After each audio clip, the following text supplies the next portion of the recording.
오늘 이 새벽에 하나님께서 우리에게 주신 말씀은 욥기 15장부터 17장까지의 말씀 가운데 욥기 17장 말씀입니다. 욥기 17장 13절부터 16절까지 구약성경 778쪽 말씀입니다. 욥기 17장 13절부터 16절까지의 말씀입니다. 욥기 17장 13절부터 16절까지의 말씀을 우리 함께 한 목소리로 같이 읽도록 하겠습니다. 욥기 17장 13절부터 16절까지의 말씀입니다. 17장 13절부터 16절까지 시작. 내가 수월에 내 집이 되기를 희망하여 내 침상을 흑암에 펴놓음에 무덤에게 너는 내 아버지라 구더기에게 너는 내 어머니 내 자매라 할지라도 나의 희망이 어디 있으며 나의 희망을 누가 보겠느냐. 우리가 흙 속에서 쉴 때에는 희망이 수월의 문으로 내려갈 뿐이니라. 아멘. 그러니까 말씀으로 욥과 엘리바스의 두 번째 논쟁이라는 제목으로 하나님의 말씀을 함께 나누도록 하겠습니다. 우리 포인트를 화면을 보면서 함께 읽어보도록 하죠. 화면 띄워주시기 바랍니다. 시작. 인과응보를 주장하는 친구들과 욥의 변론은 평행선을 달리고 욥은 또다시 하나님께 자신의 고통을 호소합니다. 아멘. 욥의 세 친구들과 변론과 또 반박의 논쟁은 총 세 차례에 걸쳐서 이제 이루어지게 됩니다. 세 번에 걸쳐서 논쟁할 때마다 친구들이 돌아가면서 또 변론을 하면 그 변론에 따른 욥의 반박이 이제 진행이 되게 되는 것이죠. 세 번의 논쟁 가운데 이제 세 번째 논쟁 때 이제 소발이 한 번 빠집니다. 그렇게 해서 세 번에 걸쳐서 되는데요. 오늘은 이제 두 번째 논쟁의 시작, 엘리바스가 두 번째 논쟁의 시작을 하게 됩니다. 2차 논쟁은 15장 오늘부터 21장까지 이제 이루어지게 되는데요. 여러분 읽어보시면 알겠지만 첫 번째 논쟁이나 두 번째 논쟁이나 세 번째 이제 논쟁까지 다 봐도 친구들의 변론은 전체적으로 그 내용에 있어서 첫 번째 내용과 비교해 볼 때 그 내용 자체가 틀려진 건 없습니다. 똑같은 내용이에요. 근데 이제 새로운 것 뭐 없어요. 흑백 논리, 인과응보 신앙을 가지고 고난 가운데 있는 욥을 정죄하면서 회개를 촉구하게 되는 것이죠. 단 차이가 있다면 그런 겁니다. 정도에 있어서 이제 세 친구들이 갈수록 더 강경해지고 또 노골적으로 욥을 책망하게 되는 것이죠. 또한 이에 대한 욥의 반응도 역시 마찬가지입니다. 자신의 결박을 철저하게 주장하면서도 친구들을 반박하고 그러면서도 하나님을 향해서 이제 탄원하고 또 원망을 토로하는, 이제 욥도 인간인지라 친구들이 계속해서 이렇게 나오니까 욥도 이제 그 불만이 더 커지는 거고 또 그 불평이 하나님을 향해서 이제 더 커지는 그러한 어떤 모습들을 보게 되는 것이죠. 오늘은 그래서 15장부터 17장까지의 욥과 엘리바스의 두 번째 논쟁인데요. 15장은 엘리바스의 두 번째 변론에 해당하는 내용이고요.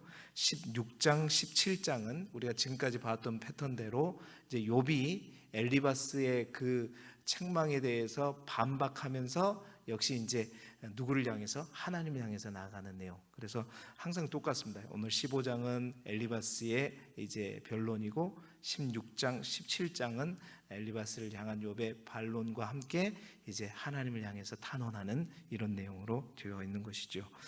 오늘은 똑같은 내용의 논쟁 같은데 이것을 통해서 욥기서는 우리에게 무엇을 말하고 있고 뿐만 아니라 하나님은 이 반복되는 논쟁을 통해서 또 우리에게 무슨 의도를 가지고 이렇게 이 모습을 보여주고 있는가, 그러한 관점에서 말씀의 은혜를 함께 나누도록 하겠습니다. 첫 번째로 오늘 엘리바스를 바라보게 되면 엘리바스는 우격다짐으로 욥을 몰고 가는 것을 볼 수 있습니다. 우격다짐으로 욥을 몰고 가죠. 사실은 엘리바스는 욥에게 자존심이 많이 상했습니다. 특히 우리가 어제 보았던 소발의 책망 이후에 욥은 새 친구들을 싸잡아서 얘기했잖아요. 너희들이 알고 있는 그거, 그 보편적인 진리, 너희들이 말하고 있는 그 지혜라고 하는 거 나도 다 안다. 나도 다 알고 있고, 그러한 어떤 진리들은 사실은 자연도 세상도 다 알고 있는 것이다. 다 알고 있는 것이다. 그렇게 반박할 때 아마 엘리바스는 욥이 이 말을 끝나기만 기다린 것 같습니다. 오늘 15장 2절에 보면, 세번역 성경으로 보면 뭐라 그러냐면, 네가 궤변을 말하느냐 막 이렇게 이제 따지면서 자기가 시작하는데요. 욥을 공격하게 되는데, 공격하는 논리는 첫 번째 내용이나 똑같아요. 똑같은데 1차와 달라지는 것은, 뭔가 1차 때는 엘리바스는요 이제 좀 차분하게 욥을 가르치려고 했는데 이제 감정이 격해집니다. 그러면서 굉장히 격분해 있는 모습을 보게 되죠. 그러니까 자기의 의를 계속해서 주장하는 욥을 정죄하면서 엘리바스는 책망하는 방법과 또 방향이 조금 달라지는데, 어떻게 달라지냐면, 처음에는 욥의 고난에 대해서 네가 왜 이렇게 고난을 당하느냐 그거에 대해서 책망을 하다가, 이제는 두 번째는 그 고난보다 욥의 교만한 말, 그러니까 본질이었던 이 이제 고난이 아니라 계속해서 막 대꾸하고 말하는 이 말 때문에 또 자기 자존심을 상하게 했던 그 말을 가지고 시비를 걸고 더 감정적으로 대응하는 모습을 보게 됩니다. 9절에 보면 네가 아는 것을 우리가 모른다고 했는데, 우리가 모르는 게 도대체 뭐냐? 말싸움하는 거죠. 이제 말 가지고 트집을 잡는 거예요. 그래서 목소리를 높이고 막 격양된 목소리로, 제가 얘기했잖아요. 엘리바스가 이제 가장 연장자라고 얘기했잖아요. 오늘 그 이유를 우리가 알게 되는데, 15장 10절에 보게 되면, 우리 중에는 머리가 흰 사람도 있고 연로한 사람도 있고 네 아버지보다 나이가 많은 사람도 있다. 이제 다소 과장해서 보세요. 그러니까 이제 요즘 우리말로 말하면, 나이도 어린 것이 어떻게 이렇게 말을 꼬박꼬박 이제 이렇게 하면서까지 이제 욥을 누르게 되는, 여러분, 우리도 이럴 때가 있잖아요. 뭔가 논쟁을 하다가 더 흥분하게 되고 목소리가 커지게 되고, 제일 처음에 이것 갖고 싸우다가 나중에는 지금 나한테 소리를 쳤어 막 이렇게 하면서 따지는, 이런 식으로 변화가고 있는 거예요. 그러니까 결국에는 뭐 나이도 어린 것이 이러면서 나이까지 이제 동원하는 이런 모습을 우리가 보게 되는 것입니다. 그 논리는 어디로 가버리고 논리보다도 더 다른 걸 가지고 이제 욥에게 이제 항변하는 이런, 여러분, 왜 우리가 이렇게 목소리를 높이게 되고 나이까지 동원하게 되죠? 우리도 이제 논쟁을 해봐서 알지만, 뭔가 자신이 주장하는 것이 뭔가 밀리는 듯한 느낌이 들 때 우리는 이렇게 목소리도 높이고 또 말 가지고 다른 것 가지고 트집을 잡고 나이를 들이밀게 되는 거죠. 우리 자녀들과 논쟁할 때도, 말을 할 때도 여러분 그렇습니다. 이제 소홀하게 그냥 대충 막, 요즘 애들은 뭘 하려고 그랬다가는 완전히 당하죠. 그래서 어른들이 하는 방법이 뭐예요? 막 소리를 치고 막 뭐 던지고 막 억압하고 막, 딱 그런 거예요. 진짜 현명한 부모는 절대 목소리를 키우는 법이 없습니다. 이제 목소리가 커지면 지는 거죠. 주먹이 날아가면 지는 거예요. 그래서 절대 현명한 부모는 목소리를 키우지 않고 화를 안 내는 것이 아니라, 화를 내되 잠잠하게 다소곳하게 하나씩 무엇이 잘못이고 왜 잘못했고 어떻게 해야 되는지 논리적으로 설명해 주면서 가는 것이죠. 그렇습니다. 이것을 보게 되면 엘리바스는 이미 자신의 이 행동을 통해서 자신의 논리가 뭔가 부족하다는 것을 지금 드러내고 있는 거예요. 보십시오. 현재 욥의 고난을 자신이 알고 있는 인과응보 신앙으로 이렇게 하려고 보게 되면, 이제 욥조차도 평상시는 정말 하나님 앞에 죄가 없이 자기가 살았다는 것 알고 있을 거 아니에요. 그런데 그러한 어떤 욥의 고난을 갖다가 인과응보라는 어떤 신앙으로 딱 보니까 이제 생각나지도 않는 옛날에 그 죄까지 다 끄집어내야 된단 말이에요. 자, 지난번에도 말씀드렸지만, 그러한 어떤 논리를 가지고 따져보게 되면 자기는 어떠냔 말이에요. 욥이 그렇게 고난을 당하는데 옛날에 생각지도 않은 어릴 때, 아니 태어날 때부터 지은 죄를 가지고 인과응보 논리를 가지고 욥의 고난을 설명하려고 보면 자기도 똑같이 욥처럼 이런 고난을 당하지 않는 한은 설명이 안 되는 거거든요.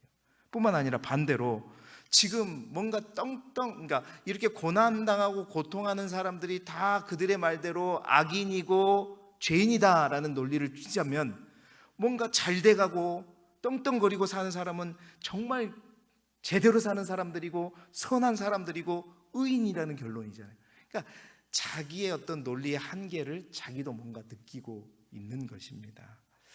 여러분, 그렇다면 욥기의 저자는 이렇게 똑같은 내용을 가지고 또 이 엘리바스의 두 번째 논쟁, 또 세 번째 논쟁까지 계속해서 동일한 모습을 보여주는 이유는 무엇일까? 똑같은 내용인데 왜 이렇게 반복해서 보여주는 걸까? 이것을 통해서 하나님께서 보게 하시는 것이 있습니다. 그게 뭐냐? 인간의 논리와 지혜의 한계를 보다 실제적으로 보여주는 것이죠. 그러니까 하나님 앞에 아무리 인간의 지혜와 인간의 논리와 인간의 철학과 경험, 이제 세 번째 가면 갈수록 그 논리는 더욱더 약화되는 거예요. 그 나중에 하나님께서 네 틀렸다 이렇게 말씀하시는 걸로 나아가게 되는 거죠. 반대로 절대 주권자에 있는 하나님의 전지하심을 이들의 연약함과 시간이 갈수록 그들의 논리는 약해지고 하나님의 전지하심과 하나님의 전능하심은 부각되는 이러한 어떤 원리를 가지게 되는 것입니다. 여러분, 오늘 첫 번째 이 엘리바스의 두 번째 논쟁의 모습을 보면서 우리가 기억할 것은 뭐냐? 정말 내가 틀렸을 때, 내가 아니라고 스스로 느껴질 때 우리가 우격다짐으로 내가 가진 힘이나 내가 가진 어떤 나이나 내가 가진 어떤 목소리나 내가 가진 어떤 재력이나 권력을 가지고 누르는 것이 아니라 솔직하게 우리가 인정해야죠. 나이가 어르든지 어떠든지 간에 인정하고 받아들이고 자신을 낮추는 사람, 이런 사람이 이기는 사람이고 큰 자죠. 여러분, 하나님 나라의 원리가 그렇습니다. 예수님도 누가복음 14장에 보게 되면 자리 비유를 통해서 예수님 말씀하시죠. 무릇 자기를 높이는 자는 어떤 자가 된다 그랬어요? 그렇죠. 낮아지고 자기를 낮추는 자가 높아진다고 말씀하셨습니다. 또한 마태복음 18장에 천국에서 큰 자는 어떤 자라 그랬어? 어린 아이와 같이 자기를 낮추는 자다. 낮추는 자다. 잠언에도 우리가 숱하게 잠언의 지혜를 통해서 우리가 배웠지 않습니까? 겸손한 자에게 하나님은 은혜를 주시고 그런 겸손한 자에게 오히려 하나님은 재물과 영광과 생명을 주신다고 잠언 기자는 우리에게 얘기하고 있습니다.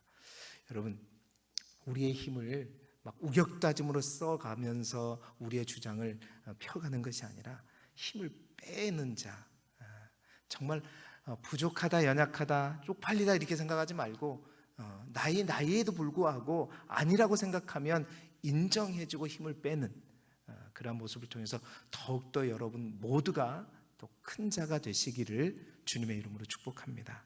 두 번째로 욥은 이제 이 반박을 통해서 이제 결국 어떤 얘기를 하냐면 하나님을 적으로 표현합니다.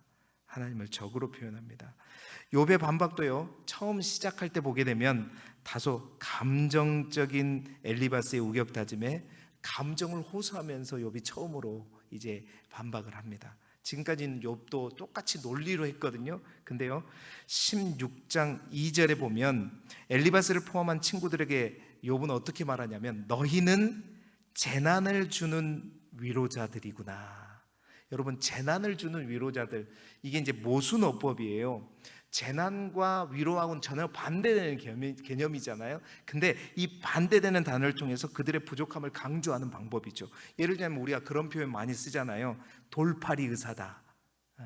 의사긴 의사인데, 그러니까 돌팔이하고 의사는 전혀 반대되는 개념인데 이게 형편없다는 것을 표현하기 위해서 반대되는 두 내용을 가지고 이제 의사인데, 의사긴 의사인데 형편없는 의사라는 것을 강조하는, 뭐 똑똑한 바보다 이런 표현인 거예요.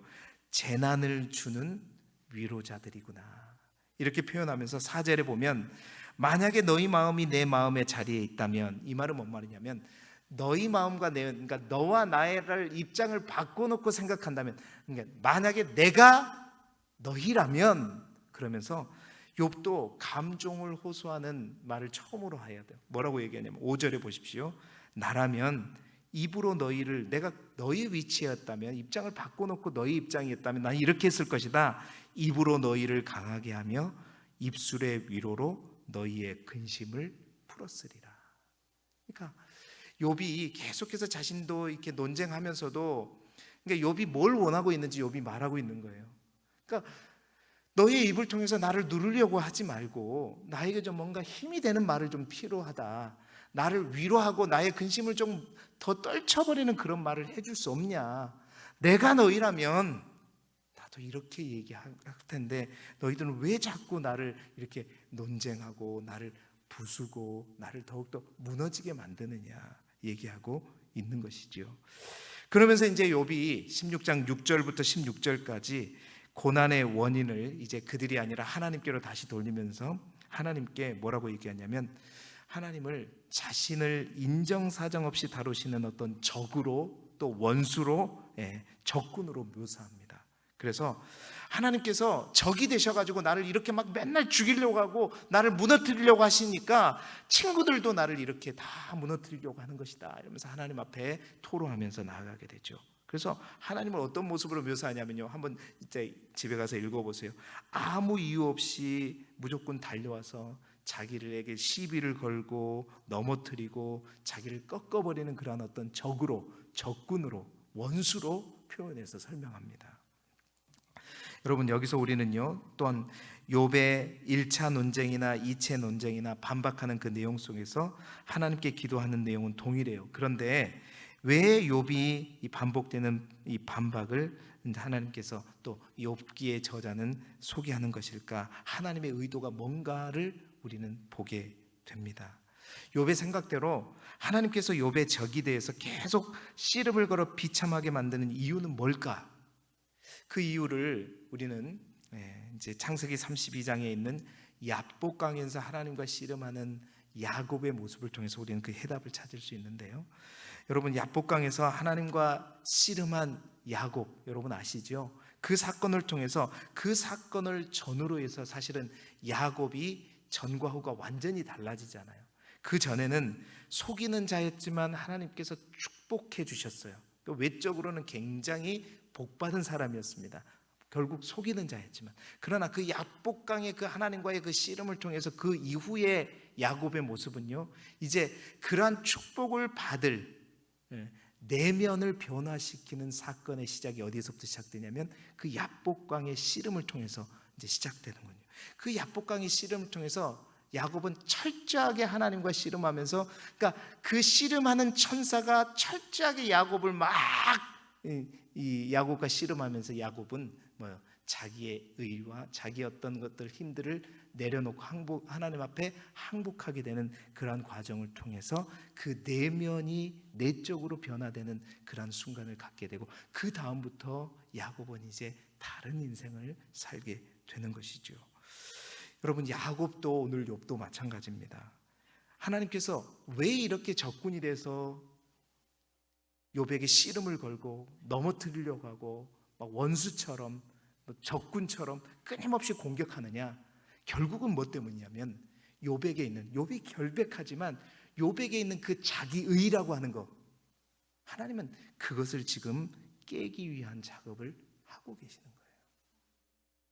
여러분, 우리의 인생 가운데도요, 어떤 한밤중에 하나님은 어떤 낯선 모습으로, 적과 같은 모습으로, 적군과 같은 모습으로, 아니 우리를 넘어뜨리려고 작정하는 어떤 모습으로 우리에게 다가오실 때가 있습니다.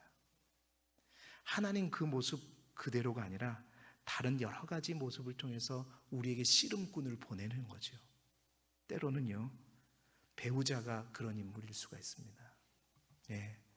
끊임없이 하나님은 배우자를 우리에게 보내주심으로 그 배우자를 우리의 씨름꾼으로, 우리의 적군으로 만드셔가지고 계속해서 그 배우자를 통해서 우리의 모난 부분들, 우리의 인격들을 연마하고 그 모난 부분을 깎아내고, 어느 순간 보니까 내 배우자가 하나님께서 나에게 보내신 씨름꾼이었어요. 적군이었어요. 그런데 보낸 이유가 뭐예요? 그것을 통해서 나를 다듬기 위함이죠. 때로는요, 그 씨름꾼이 누가 될 수가 있냐면 우리 안에 있는 병이 될 수가 있습니다.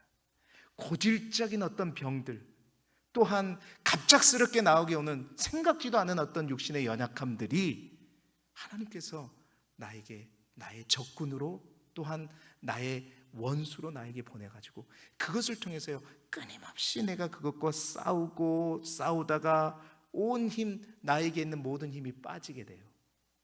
그러면서 어떻게 해요?